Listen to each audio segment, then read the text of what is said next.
Editing is all Mac-based now. I mean, there are programs out there on the PC, but whether you're using Avid or using Final Cut Pro, you're working on a Macintosh. Using a Mac is a little different than using a PC. It's not so much operating a computer as it is sort of tricking it, fooling it into doing what it is you really want it to do.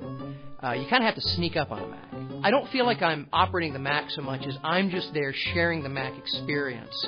And if I can do something useful while the Mac is willing, so much the better. One of the coolest features of the Macintosh is it's really easy to shut down. All you have to do is be using a piece of software and then poof, it goes away. It's gone. It's shut down. You didn't push any buttons. You didn't close. You didn't even save. It's just gone. Unless you want to shut down a Mac. Oh, that's a whole other story. I mean, you try to close a program and it locks up, and then you do that funny, the cloverleaf period thing? But unnatural and ultimately useless interrupt key. Then nothing moves. Then you push the power button and it won't turn off.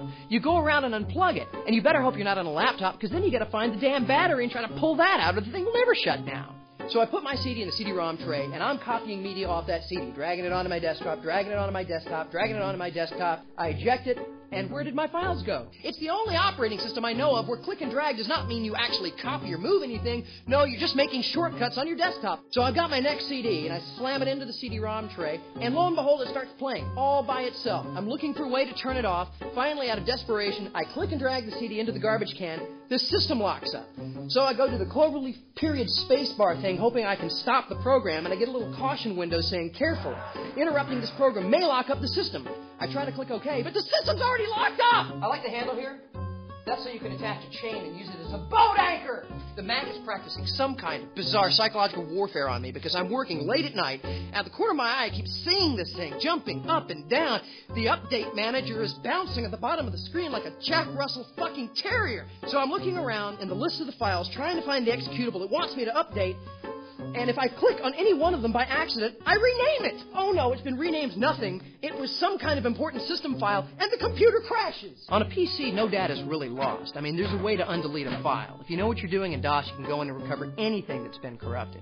On a Mac, if you lose a file, you run to the store and get a copy of the Mac version of Norton Utilities. You run back only to have Norton go, "You idiot! You own a Macintosh! The file is fucking gone! It's just gone!"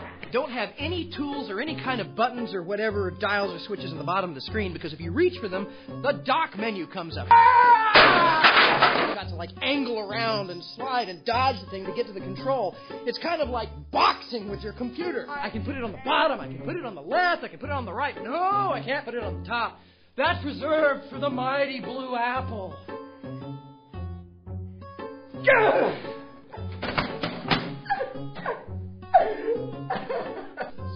My name is Hunter Kressel. I'm an editor, and I cut together everything you saw tonight on a Macintosh. Mac killed my inner child.